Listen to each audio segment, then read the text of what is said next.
Okay guys, so we're back and today we're going to be looking at the It trailer. Now honestly, this isn't so much of a breakdown as a rewind as it is talking about the details in the movie, what I think about it, and some of the ways it actually led to this movie looking and feeling the way it does. So obviously this is a remake of the iconic, It TV series slash miniseries from 1990. And of course it is also based on one of Stephen King's most known properties. Now originally the film was going to be by Cary Fukunaga, who wanted a higher budget for the movie, and after having a few clashes with the studios, he ended up walking away. But they did bring on a new director who was able to take what they were saying and use that budget to turn this movie around. So the brand new director, Andre Muschietti, has been working on this movie since 2015, so let's see what he's done. So it's no surprise that guess what? This movie was being location scouted in Bangor, Maine. Now, of course, if you know Stephen King, you know that Maine is a huge setting for a majority of his stories. So within the film, you're going to be able to notice a certain type of architecture that's very prominent throughout it.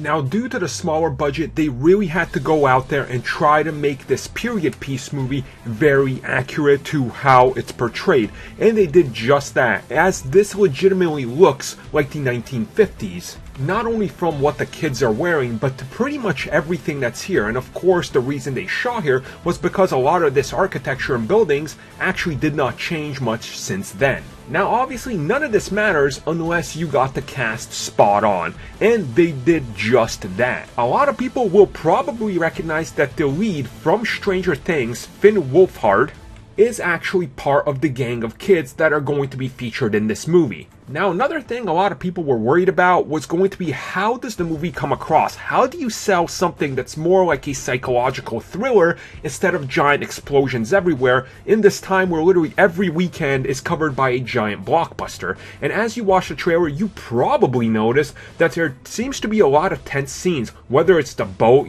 kind of just going down, or should I say the paper boat, or whether it's the balloon floating through the classroom. They are building up slow tension, which I really like, and that's more like the book and the original series. And of course there's a lot of references here that you might recognize, from the bloody sink, which looks absolutely disgusting, to what the sewers look like and how creepy everything seems, especially when he's coming out of them. Everything just seems to have a very high budget approach. Overall, this looks like it's going to be a very great adaptation of it, and I cannot wait. So hopefully you guys enjoyed this little video. Let me know your thoughts on the trailer down below.